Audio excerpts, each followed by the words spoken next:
আমি শুক্লা ব্যানার্জি। আবারও একটা নতুন রেসিপিতেই আপনাদের সবাইকে স্বাগত। রুই কাতলার ঝোল ঝাল খেতে খেতে যদি বিরক্ত লাগে, তাহলে আজকের এই রেসিপিটা আপনার জন্য। এখানে আমি প্রথমেই পোস্ত বেটে নিয়েছি নুন দিয়ে। নুনের পরিমাণটা যতটা রান্নায় লাগবে মোটামুটি ততটা দিয়েই পোস্তটা বাটলাম। কড়াইতে সর্ষের তেলে কিছুটা নুন দিয়ে মাছ ভাজলে মাছ কড়াইয়ের সঙ্গে লেগে যায় না।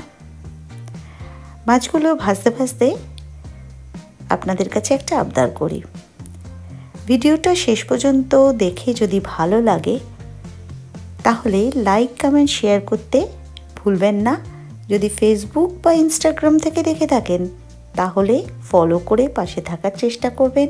আর যদি ইউটিউব থেকে দেখে থাকেন তাহলে সাবস্ক্রাইব করে উপরে থাকা বেল বাটনটা একবার ক্লিক করে অল করে দেবেন। তাহলে যখন যা ভিডিও আমি আপলোড করব আপনাদের কাছে নোটিফিকেশনটা পৌঁছে যাবে। কথা বলতে বলতে মাছ ভাজা হয়ে গেল। ওই তেলেই দিয়ে দিলাম কালো জিরে, দুটো শুকনো লঙ্কা আর দুটো চেরা কাঁচা লঙ্কা। লঙ্কা সবসময় একটু চিড়ে দেবেন, না হলে কিন্তু তেলে দিলে ভীষণ ফাটে। দিলাম ছোট হাফ চামচ কাশ্মীরি লঙ্কার গুঁড়ো আর কাঁচা লঙ্কা বাটা।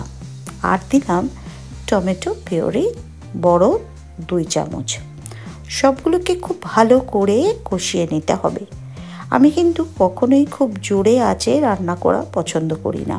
প্রয়োজন ছাড়া আঁচ খুব বাড়াই না, মধ্যম আঁচে রান্না করি। সব যখন কষানো হয়ে যাবে তখন এতে দিলাম বেটে রাখা পোস্ত আর অল্প জল। দিলাম হলুদ সামান্য, হলুদ না দিলেও চলবে। তারপরে যখন ঝোলটা ফুটে উঠবে তখন এতে আস্তে আস্তে মিশিয়ে দিতে হবে ভেজে রাখা মাছগুলো।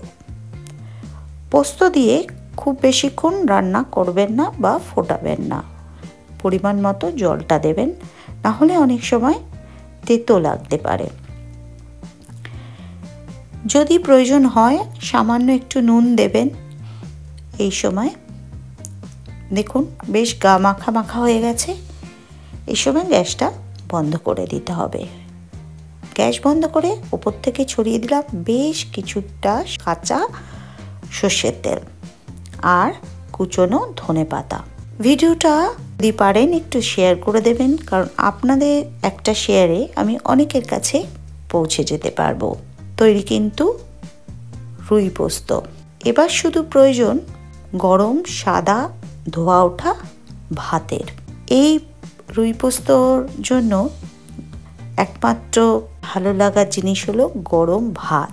দেখলেন তো কত সহজে এই সুস্বাদু রুই পোস্ত তৈরি হয়ে গেল। আর একটা কথা, কাঁচা সর্ষের তেলটা দিতে কিন্তু কখনো ভুলবেন না। পোস্তর সঙ্গে কাঁচা সর্ষের তেলে একটা নিবিড় সম্পর্ক আছে। এতক্ষণ যারা ভিডিওটাতে আমার সাথে থাকলেন তাদেরকে অসংখ্য ধন্যবাদ। আর হ্যাঁ, সবশেষে বলি, পরিবেশনের আগে পর্যন্ত চাপা দিয়ে রাখবেন আর গরম গরম পরিবেশন করার চেষ্টা করবেন।